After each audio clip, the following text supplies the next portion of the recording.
رباه عفوك إني للنور مدت يداي. بسم اللہ الرحمن الرحیم۔ سورۃ الفاتحہ قرآن مجید کی پہلی سورت ہے اور یہ سورت اپنے مضامین کے اعتبار سے بالکل منفرد سورت ہے۔ سورۃ الفاتحہ کا مطلب ہے کھولنا، اس لحاظ سے سورۃ الفاتحہ کو ہم قرآن مجید کا ابتدائیہ مقدمہ دباچہ کہہ سکتے ہیں، یعنی اس سورت میں اللہ تعالیٰ نے عقائد اور ایمانیات کے اصول و ضوابط کا تعارف کروانے سے قرآن مجید کی ابتدا کی ہے۔ یہ سورت مکی ہے، یعنی مکہ میں نازل ہوئی ہے۔ ترتیب نزولی کے اعتبار سے یہ سورت 5ویں نمبر پر نازل ہوئی۔ یہ سورت نبی کریم صلی اللہ علیہ وسلم کو نبوت ملنے کے بعد ابتدائی زمانے میں ہی نازل ہوئی، بلکہ بعض معتبر روایات سے معلوم ہوتا ہے کہ سب سے پہلی جو مکمل سورت نازل ہوئی وہ یہی سورت تھی، اور اس سے پہلے صرف متفرق آیات نازل ہوئی تھیں، جن میں سورہ علق، سورہ مزمل اور سورہ مدثر شامل تھیں۔ اس سورت کے 7 آیات ہیں۔ اگر ہم بسم اللہ الرحمن الرحیم کو سورت کا حصہ شمار کریں تو اس کی 7 آیات ہیں، اور 7ویں آیت صراط الذین انعمت علیہم غیر المغضوب علیہم ولا الضالین بنے گی، اور اگر ہم بسم اللہ کو سورت کا حصہ نہیں بلکہ علیحدہ رکھیں تو 7ویں آیت غیر المغضوب علیہم ولا الضالین بنے گی۔ اس صورت میں اسلامی عقائد کے بلند اصول، اسلامی تصور حیات، انسانی شعور اور انسانی دلچسپیوں کے لیے نہایت ہی اہم اصولی ہدایات بیان کی گئی ہیں، اور یہی وجہ ہے کہ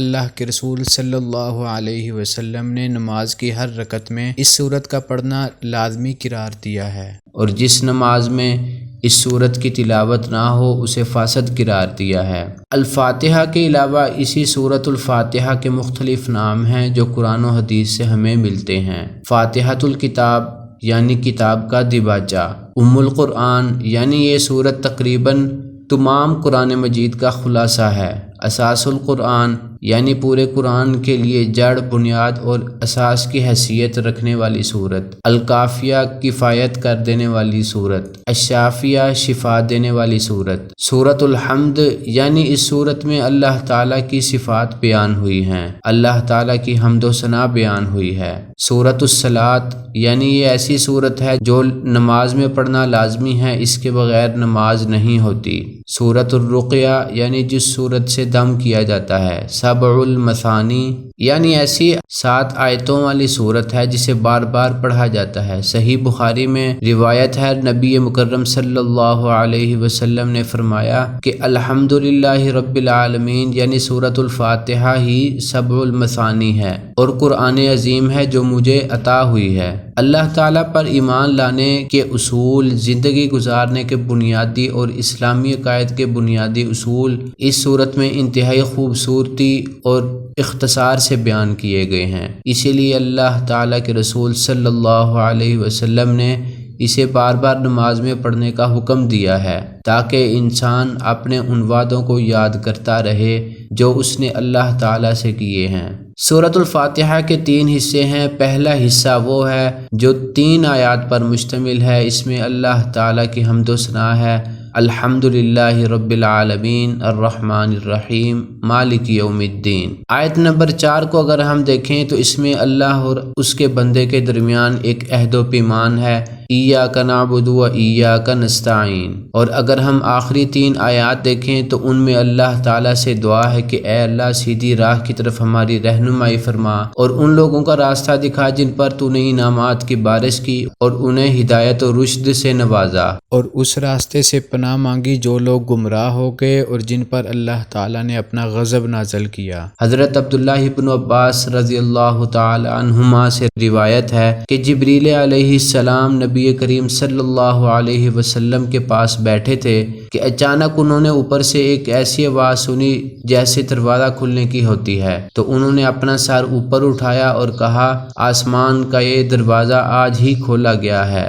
آج سے پہلے کبھی نہیں کھولا گیا۔ اس سے ایک فرشتہ اترا تو انہوں نے کہا یہ ایک فرشتہ ہے جو آسمان سے اترا ہے، یہ آج سے پہلے کبھی نہیں اترا۔ اس فرشتے نے سلام کیا، آپ صلی اللہ علیہ وسلم سے کہا آپ کو 2 نور ملنے کی خوشخبری ہو جو آپ صلی اللہ علیہ وسلم سے پہلے کسی نبی کو نہیں دیے گئے۔ ایک فاتحۃ الکتاب یعنی سورۃ الفاتحہ اور سورۃ البقرہ کی آخری آیات ہیں۔ آپ ان دونوں میں سے یعنی سورۃ الفاتحہ اور سورۃ البقرہ کی مذکورہ آخری آیات کو پڑھیں گے تو اللہ تعالیٰ آپ کو جو مانگیں گے وہ عطا کرے گا۔ سورۃ الفاتحہ قرآن مجید کی پہلی سورت ہے جو کہ مکی ہے اور اس کی 7 آیات اور 1 رکوع ہے، اور اسی سورت سے اللہ تعالیٰ نے اپنے کلام کی ابتدا کی ہے۔ سورۃ الفاتحہ کی پہلی 3 آیات اللہ تعالیٰ کی حمد و ثنا پر مشتمل ہیں۔ چوتھی آیت میں بندے کا اور اللہ تعالیٰ سے عبادت اور اللہ تعالیٰ سے ہی اپنی مرادیں اور ضروریات مانگنے اور شرک سے بچنے کا عہد و پیمان ہے، اور آخری 3 آیات میں سیدھے راستے کا مطالبہ ہے اور ان لوگوں کے راستے کا مطالبہ ہے جنہیں اللہ تعالیٰ نے اپنے مقرب اور انعام یافتہ لوگوں میں شامل کیا ہے، اور ان لوگوں کے راستے سے پناہ طلب کی گئی ہے جن لوگوں پر اللہ تعالیٰ نے ان کے برے اعمال کی وجہ سے اپنا غضب کیا، اور ان لوگوں کے راستے سے بھی اللہ تعالیٰ نے خبردار کیا جنہوں نے خود جانتے بوجھتے اپنے لیے گمراہی کے راستے کا انتخاب کیا۔ بسم اللہ الرحمن الرحیم، الحمدللہ رب العالمین۔ تمام تعریفیں اللہ تعالیٰ کے لیے ہیں۔ اس جملے کے ذریعے اللہ تعالیٰ کی حمد و ثنا بیان کی جا رہی ہے کہ تمام مخلوقات کا مالک اللہ تعالیٰ ہے، اور وہی ذات اس لائق ہے کہ اس کی تعریف اور حمد و ثنا بیان کی جائے، اور یہ اللہ تعالیٰ کی کامل صفات اور اس کے کاموں کی حمد و تعریف ہے، لہٰذا ہر پہلو سے مکمل حمد و ثنا کا مالک وہی ہے۔ اب ہم دیکھتے ہیں کہ خالق اور مخلوق کون ہے۔ خالق عربی زبان کا لفظ ہے جس کا مطلب ہے کوئی چیز پیدا کرنے والا، بنانے والا، اور مخلوق کا مطلب ہے جو چیز بنائی گئی ہو۔ دنیا میں جو کچھ بھی موجود ہے اسے بنانے والی کوئی نہ کوئی ذات ضرور موجود ہے۔ خالق کے بغیر کوئی چیز خود نہیں بن جاتی، یہ اس دنیا کا بھی اصول ہے، اس بنیادی اصول سے کوئی انکار نہیں کر سکتا۔ اسی طرح دنیا اور دنیا میں جو کچھ موجود ہے اس کا بھی خالق ہے جو کہ اللہ تعالیٰ کی ذات ہے جس نے دنیا اور جو کچھ موجود ہے اسے تخلیق کیا ہے۔ چاند، ستارے، آسمان و زمین، جن، انسان، حشرات، چرند پرند، حیوانات، بڑے سے بڑی چیز اور انسانی آنکھ کو نظر نہ آنے والا بیکٹیریا تک اسی کی کاریگری کا شاہکار ہے۔ اور اللہ تعالیٰ صرف خالق و مالک ہی نہیں ہے بلکہ ایک اور صرف اسی آیت میں اللہ تعالیٰ نے اپنے لیے بیان کی ہے، وہ ہے رب العالمین۔ رب العالمین یعنی تمام جہانوں کا رب۔ رب کا مطلب ہے سردار جس کی اطاعت ہوتی ہے، جو تمام جہانوں کا مربی یعنی تربیت کرنے والا، جنوں، انسانوں، فرشتوں، جانوروں اور سبھی مخلوقات کا مالک ہے۔ اور ہر وہ چیز جس پر کسی جنس کا اطلاق ہوتا ہے، جیسے جنوں کی جنس، انسانوں کی جنس، جانوروں کی جنس یا دیگر جنسیں، ان کا مالک، ان کا رب وہی اللہ تعالیٰ ہے۔ اور لفظ رب عربی زبان میں 3 معنوں میں بولا جاتا ہے: مالک اور آقا، مربی یعنی پرورش کرنے والا، اور خبر گیری اور نگہبانی کرنے والا، فرمان روا، حاکم اور مدبر و منتظم۔ اور یہاں رب ان تمام معنوں میں استعمال ہوتا ہے۔ لفظ العالمین یعنی تمام جہانوں کا رب اللہ تعالیٰ کے سوا تمام مخلوق ہے جسے اللہ تعالیٰ نے پیدا کیا ہے اور ان کے لیے زندگی کا سامان، نعمتیں پیدا کی ہیں۔ مخلوق کے لیے اللہ تعالیٰ کی تربیت یعنی پالنے کی 2 قسمیں ہیں۔ عبد الرحمن السعدی اپنی تفسیر سعدی میں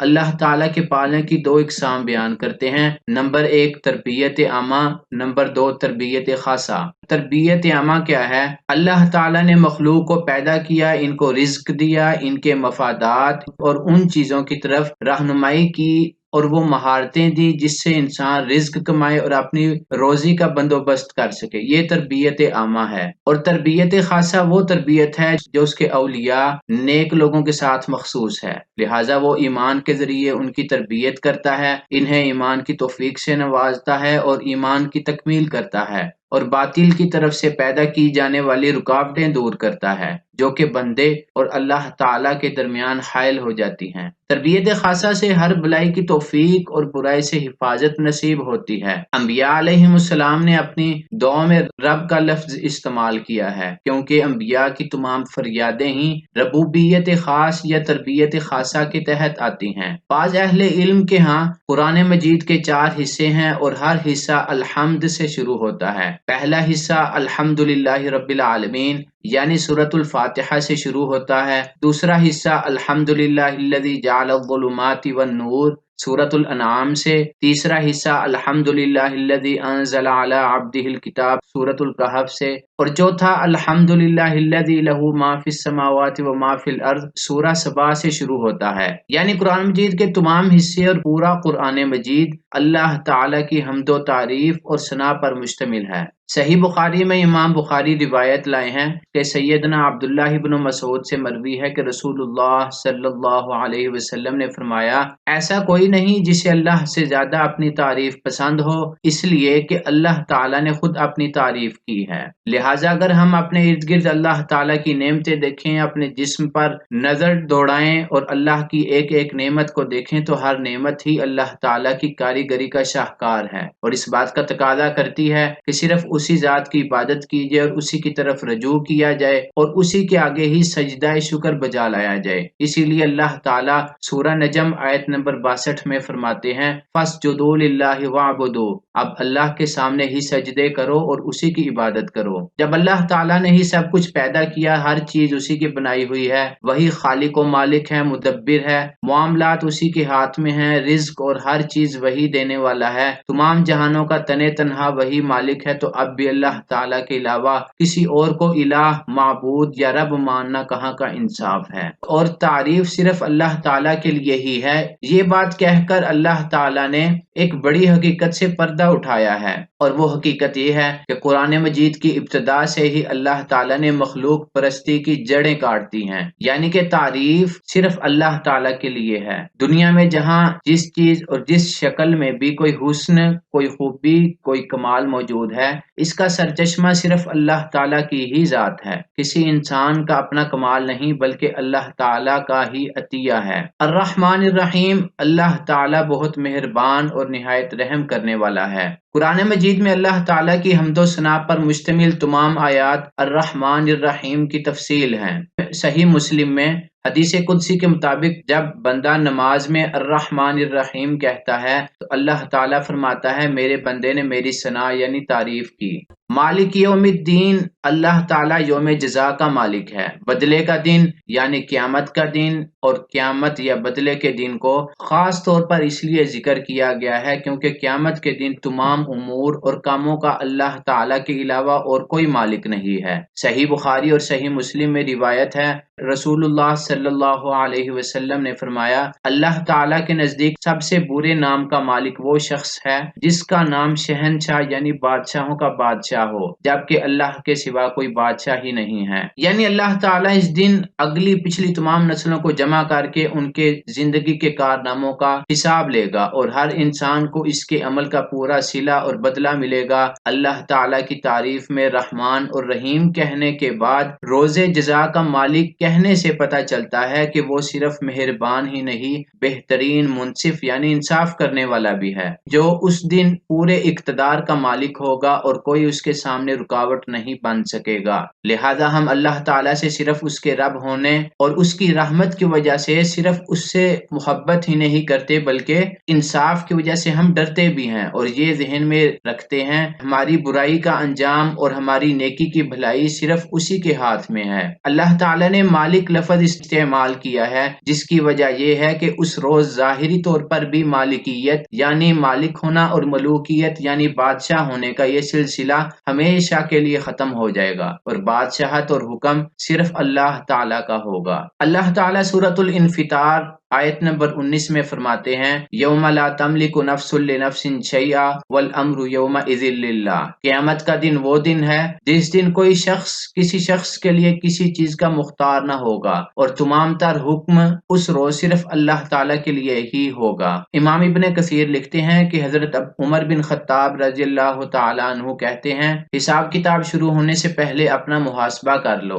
اپنے نفس کا وزن کر لو، اور اس سے پہلے کہ اس کا وزن کیا جائے، اور اس ذات کے آگے بڑی پیشی کے لیے تیاری کرو جس کے سامنے کوئی چیز ڈکی چھپی نہیں ہے۔ اللہ تعالیٰ سورۃ الحاقہ آیت نمبر 18 میں فرماتے ہیں یومئذ تعرضون لا تخفی منکم خافیہ، یعنی اللہ تعالیٰ فرما رہے ہیں اس دن تم سب سامنے پیش کیے جاؤ گے، تمہارا کوئی بھید پوشیدہ نہ رہے گا۔ ایاک نعبد و ایاک نستعین، خاص ہم اسی کی عبادت کرتے ہیں اور خاص اسی سے مدد مانگتے ہیں۔ ایاک نعبد میں عبادت کا لفظ 3 معنوں میں استعمال ہوتا ہے، پوجا پرستش، اطاعت اور فرما برداری، بندگی اور غلامی۔ اس مقام پر تینوں معنی مراد ہیں، یعنی ہم اللہ کے پرستار، مطیع و فرمان اور بندہ و غلام بھی ہیں۔ ان تینوں معاملات میں ہم صرف اللہ تعالیٰ کو مانتے ہیں، اور ان تینوں معنوں میں کسی بھی معنی میں کوئی دوسرا ہمارا معبود اور شریک نہیں ہے، اور دنیا کی ہر چیز ہی اللہ تعالیٰ کی عبادت میں مصروف ہے۔ سورۃ الحدید آیت نمبر 1 میں اللہ تعالیٰ فرماتے ہیں سبح للہ ما فی السماوات والارض وهو العزیز الحکیم، آسمانوں اور زمین میں جو کچھ ہے اللہ تعالیٰ کی تسبیح کر رہی ہے، وہ زبردست حکمت والا ہے۔ وَإِيَّاكَ نَسْتَعِينُ، یعنی صرف عبادت ہی نہیں مدد کا تعلق صرف تیرے ساتھ ہی ہے، یعنی صرف عبادت ہی نہیں مدد کا تعلق بھی صرف تیرے ساتھ ہی ہے۔ جس طرح عبادت کا تعلق تیرے ساتھ ہے، یا اللہ ہماری مدد کا تعلق یا ہم تجھ سے جو مدد مانگیں گے اس کا تعلق صرف تیرے ساتھ ہے۔ ہمیں معلوم ہے ساری دنیا کی نعمتیں، طاقتیں اور سارے تصرفات کا تو ہی اکیلا مالک ہے، اسی لیے ہم ساری نعمتوں اور حاجتوں کی طلب میں صرف تیری طرف ہی رجوع کرتے اور تیرے آگے ہمارا ہاتھ پھیلتا ہے، اور تیری مدد ہی پر ہمارا اعتماد ہے۔ یہاں عبادت کو مدد مانگنے پر مقدم کیا گیا ہے، یعنی اللہ تعالیٰ کے حق کو بندے کے حق پر مقدم کیا گیا ہے۔ عبادت ایک ایسا نام ہے جو ظاہری، باطنی اقوال اور اعمال سے مل کر مکمل ہوتی ہے، جن کو اللہ پسند کرتا ہے اور جن سے وہ راضی ہوتا ہے۔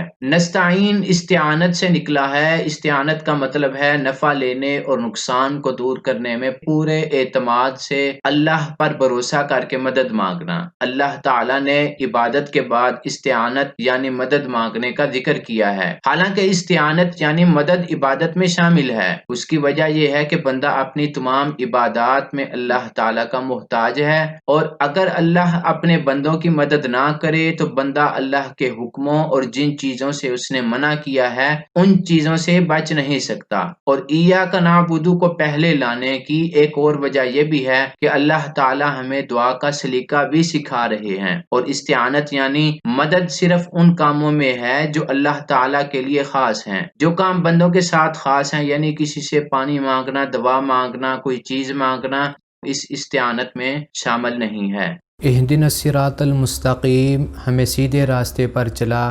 ہدایت کا ایک مطلب ہے نرمی سے سیدھے راستے کی طرف رہنمائی کرنا، راستے پر چلا دینا، منزل مقصود پر پہنچا دینا۔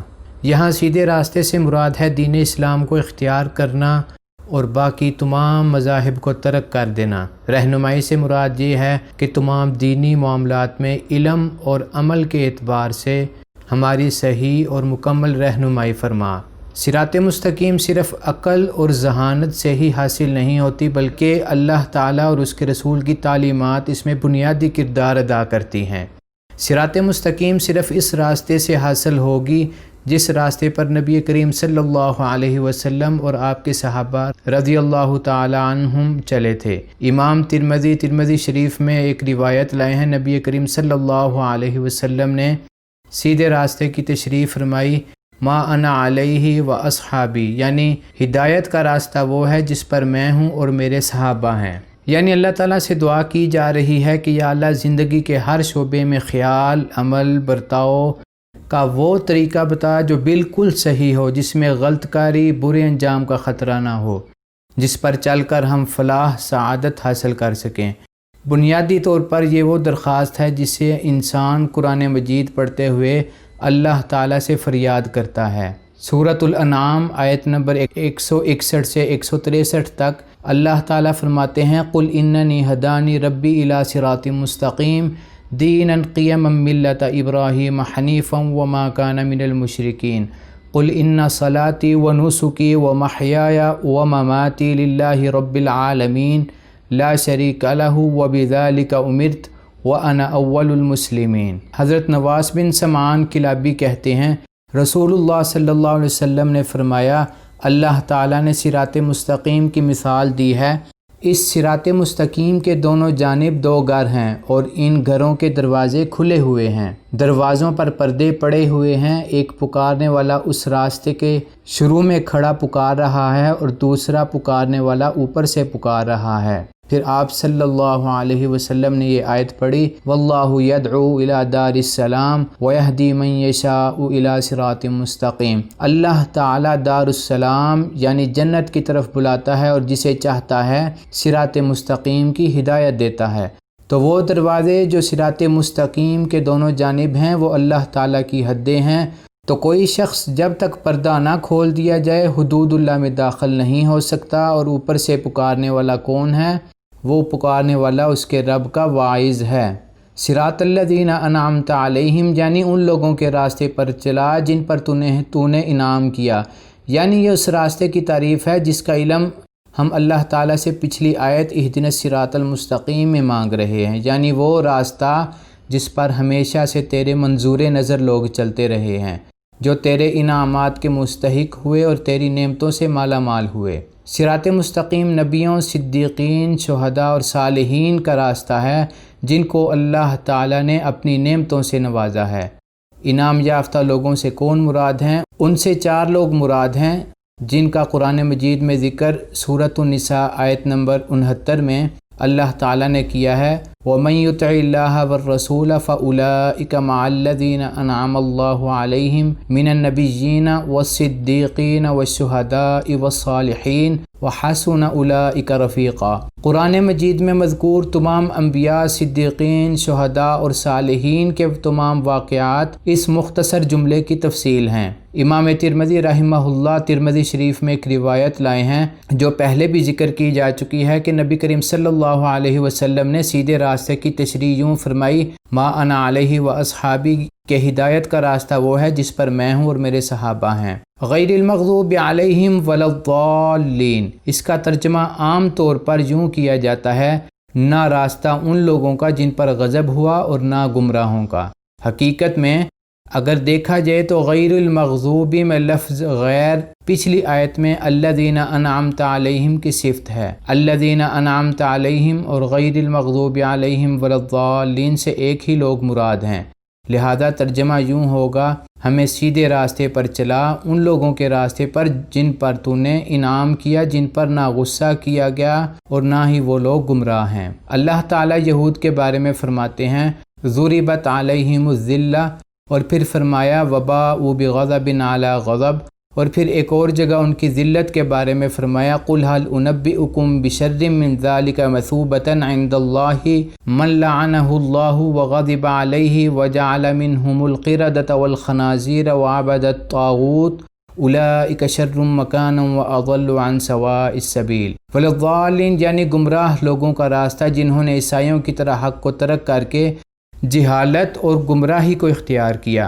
امام ابن حاتم فرماتے ہیں کہ مفسرین کے درمیان اس بات میں کوئی اختلاف نہیں کہ المغضوب سے مراد یہودی اور الضالین سے مراد عیسائی ہیں، اسی لیے ضروری ہے کہ صراط مستقیم پر چلنے کی خواہش کے ساتھ ساتھ یہود و نصارہ کی گمراہیوں اور تحریفات سے بچا جائے۔ یہود کی بڑی گمراہی یہ تھی کہ وہ جانتے بوجھتے صحیح راستے پر نہ چلتے تھے اور آیات الہی میں تحریف اور ہیلا کرتے تھے۔ حضرت عزیر علیہ السلام کو اللہ کا بیٹا اور اپنے علماء کو حرام کو حلال کرنے کا مجاز سمجھ بیٹھتے تھے۔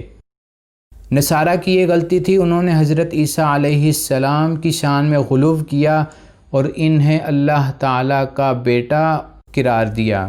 اللہ تعالیٰ فرماتے ہیں وَلَا تَتَّبِعُوا أَهْوَاءَ قَوْمٍ قَدْ ضَلُّوا مِن قَبْلُ وَأَضَلُّوا كَثِيرًا وَضَلُّوا عَن سَوَاءِ السَّبِيلِ، اور اگر دیکھا جائے تو اس آیت سے پہلے مسلسل نصارہ کا ذکر آ رہا ہے، یعنی عیسائیوں کا ذکر آ رہا ہے۔ رسول اکرم صلی اللہ علیہ وسلم نے اس پوری آیت سے مراد یہودیوں اور عیسائیوں کو ہی لیا ہے۔ امام ترمذی قرآن مجید کے تفسیر کے ابواب میں حضرت عدی بن حاتم کی روایت لائے ہیں، اور وہ فرماتے ہیں رسول اللہ صلی اللہ علیہ وسلم نے فرمایا مغضوب علیہم سے مراد یہود اور ولضالین سے مراد نصارہ ہیں۔ یہاں یہ بات واضح ہو گئی کہ انعام سے مراد حقیقی اور پائیدار انعامات ہیں جو سیدھی راہ اور اللہ تعالیٰ کی خوشنودی کے نتیجے میں ملا کرتے ہیں، نہ کہ وہ عارضی اور نمائشی انعامات جو پہلے بھی فرعونوں، نمرودوں اور قارونوں کو ملتے رہے ہیں۔ امام شاہ ولی اللہ محدث دہلوی الفوز الکبیر میں یہودیوں اور عیسائیوں کے بارے میں کہتے ہیں کہ اگر تم چاہو کہ یہود کا نمونہ دیکھو کہ وہ کیسے چلتے رہے تو ان علماء سو کو دیکھ لو جو دنیا سے طلب کر رہے ہیں یا جو دنیا طلب کر رہے ہیں اور پہلے لوگوں کی تقلید کے عادی ہو چکے ہیں، جنہوں نے کتاب و سنت کی صریح آیات اور احادیث سے منہ موڑ لیا اور کسی عالم کے تکلف کو انہوں نے مضبوطی سے پکڑ لیا۔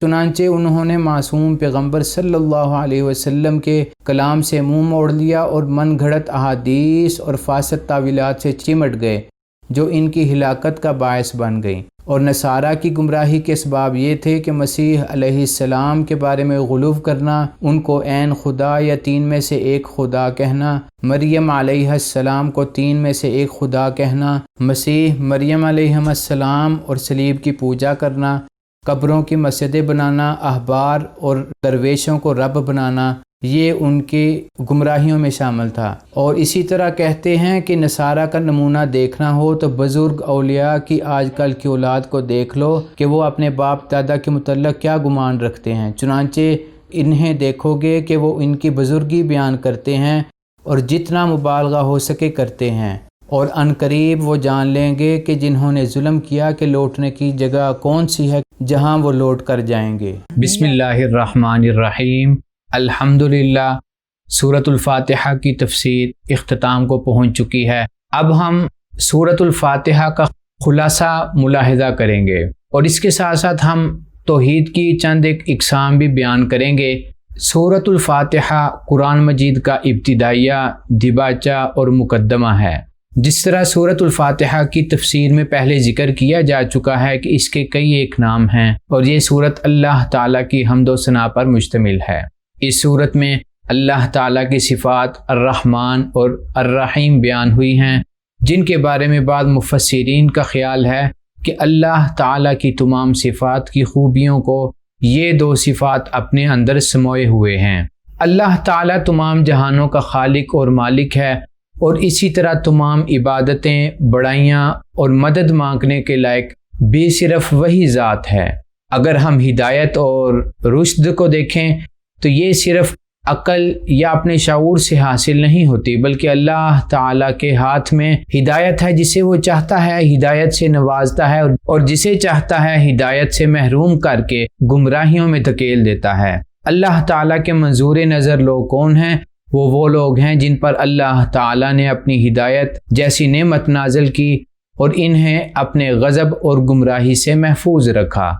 صحیح مسلم میں اس سورت کی اہمیت کے بارے میں حضرت ابو ہریرہ کہتے ہیں کہ رسول اللہ صلی اللہ علیہ وسلم نے فرمایا، اللہ تعالیٰ فرماتے ہیں، میں نے نماز کو اپنے درمیان اور اپنے بندے کے درمیان آدھا آدھا تقسیم کر دیا ہے، اور میرے بندے کو وہ ملے گا جو اس نے مانگا۔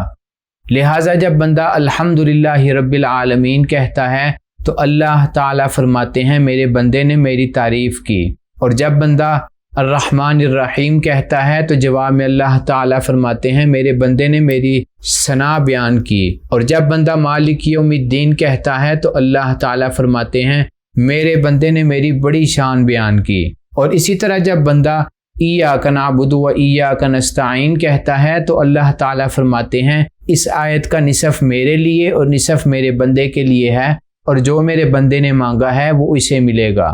سورۃ الفاتحہ توحید اور اللہ تعالیٰ کی وحدانیت سے بھری پڑی ہے۔ اگر ہم اس سورت میں بیان کرتا توحید کی اقسام دیکھیں تو وہ تین ہیں: توحید ربوبیت، توحید الوہیت اور توحید اسماء و صفات۔ اب ہم باری باری توحید کی ان تینوں اقسام کے بارے میں جانتے ہیں۔ توحید ربوبیت کیا ہے؟ اس کا مطلب یہ ہے کہ اس کائنات کا خالق، مالک، رزق دینے والا اور اس دنیا کے تمام کاموں کا مدبر اور ان کا انتظام کرنے والا صرف اللہ تعالیٰ ہے۔ اس توحید کو ملحدین کے علاوہ سبھی مانتے ہیں، حتیٰ کہ مشرکین بھی اس کے قائل ہیں، اور یہی وجہ ہے کہ قرآن مجید نے مشرکین مکہ کا اعتراف نقل کیا ہے۔ سورہ یونس میں آیت نمبر 31 میں اللہ تعالیٰ فرماتے ہیں قُلْ مَنْ يَرْزُقُكُم مِّنَ السَّمَاءِ وَالْأَرْضِ أَمَّنْ يَمْلِكُ السَّمْعَ وَالْأَبْصَارَ وَمَنْ يُخْرِجُ الْحَيَّ مِنَ الْمَيِّتِ وَيُخْرِجُ الْمَيِّتَ مِنَ الْحَيِّ وَمَنْ يُدَبِّرُ الْأَمْرَ فَسَيَقُولُونَ اللَّهُ فَقُلْ أَفَلَا تَتَّقُونَ۔ اسی طرح اللہ تعالیٰ سورۃ الزمر آیت نمبر 38 میں فرماتے ہیں وَلَئِن سَأَلْتَهُم مَّنْ خَلَقَ السَّمَاوَاتِ وَالْأَرْضَ لَيَقُولُنَّ اللَّهُ قُلْ أَفَرَأَيْتُم مَّا تَدْعُونَ مِن دُونِ اللَّهِ إِنْ أَرَادَنِيَ اللَّهُ بِضُرٍّ هَلْ هُنَّ كَاشِفَاتُ ضُرِّهِ أَوْ أَرَادَنِي بِرَحْمَةٍ هَلْ هُنَّ مُمْسِكَاتُ رَحْمَتِهِ قُلْ حَسْبِيَ اللَّهُ عَلَيْهِ يَتَوَكَّلُ الْمُتَوَكِّلُونَ۔ توحید الوہیت کیا ہے؟ اس کا مطلب ہے کہ عبادت کی تمام اقسام کا مستحق صرف اللہ تعالیٰ کی ذات ہے، اور عبادت ہر وہ کام ہے جو مخصوص ہستی کی رضا کے لیے کیا جائے یا اس کی ناراضی اور اس کے خوف سے کیا جائے۔ اس کے علاوہ صرف حج، زکوٰۃ، نماز، روزہ ہی صرف عبادت نہیں ہے، بلکہ مخصوص ہستی سے دعا التجا کرنا، مخصوص ہستی کے نام کی نظر و نیاز دینا اور اس کے سامنے باادب کھڑے ہونا بھی عبادات میں شامل ہے۔ توحید صفات کیا ہے؟ اس کا مطلب یہ ہے کہ اللہ تعالیٰ کی جو صفات قرآن مجید میں بیان ہوئی ہیں، ان کو بغیر تعویل اور بغیر کسی کیفیت کے بیان کیے ان کو تسلیم کیا جائے، اور صفات صرف اسی انداز اور اسی کیفیت میں مانی جائیں جیسے اللہ تعالیٰ یا رسول اللہ صلی اللہ علیہ وسلم نے بیان کی ہیں، نہ ان کا خود سے مطلب نکالا جائے اور نہ صفات کسی اور ذات میں مانی جائیں۔ جس طرح اللہ تعالیٰ کی صفت علم غیب ہے، اللہ تعالیٰ کا علم والا ہونا ہے، اللہ تعالیٰ کا بصیر ہونا ہے، حدیث رسول صلی اللہ علیہ وسلم میں اللہ تعالیٰ کے دونوں ہاتھوں کا ذکر ہونا ہے، قرآن مجید میں اللہ تعالیٰ کے چہرے کا ذکر ہے، ہم ان اسماء اور صفات کو بالکل اسی طرح مانیں گے جس طرح قرآن مجید نے ذکر کیا ہے۔ ہم ان صفات اور اللہ تعالیٰ کے ناموں کا اپنی طرف سے کوئی مطلب نہیں نکالیں گے۔ اللہ تعالیٰ کی تمام صفات اور ناموں میں کسی بھی حوالے سے کسی کو شریک کرنا جس سے اس بات کا احتمال پیدا ہونے کا ڈر ہو کہ اللہ تعالیٰ کی صفات کسی میں مانی جائیں گی، یہ بالکل شرک ہے۔ جیسے کسی کے بارے میں علم غیب کا دعویٰ، کسی کے بارے میں سمجھنا کہ وہ رزق دیتا ہے یا وہ اولاد دیتا ہے، یا اللہ تعالیٰ کی کسی بھی صفت کو کسی کی ذات میں ماننا، یہ سب چیزیں شرک فی صفات میں شامل ہوں گی۔ اللہ تعالیٰ سے دعا ہے کہ اللہ تعالیٰ ہمیں شرک جیسی کبھی بیماری سے بچنے کی توفیق عطا فرمائے اور ہمیں علم اور عمل کی توفیق عطا فرمائے۔ اس ویڈیو کو اپنے دوست احباب کے ساتھ شیئر کریں، اور اگر آپ کا کوئی سوال ہو تو آپ نیچے کومنٹس میں سوال کریں، انشاءاللہ آپ کے سوال کا جواب دیا جائے گا۔ جزاک اللہ، بارک اللہ فیک۔